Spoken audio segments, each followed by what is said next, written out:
যেই মানুষ আমি আল্লাহ একদর করে বানাইলাম। আসমান আল্লাহ বানাইছেন কুন ফায়াকুন বইলা, ফেরেশতা আল্লাহ বানাইছেন কুন ফায়াকুন বইলা, জমিন আল্লাহ বানাইছেন কুন ফায়াকুন বইলা।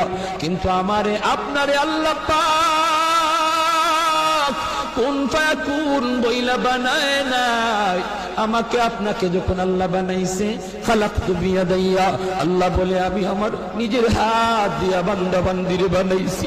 কারণ এই চেহারার মধ্যে এত দামি কপাল, ওই কপাল দিয়া বান্দা আমার কুদরতি কদমে সাজদা দিবে। এই কপালটার এত দাম। এই কপাল কুন ফায়াকুন বললে হয় না, এই কপাল ফেরেশতাদের হাতে বানাইলেও হয় না, আমি আল্লাহ নিজের হাতে বানাইছি।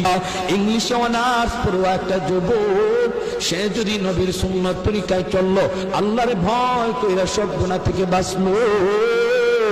তুমি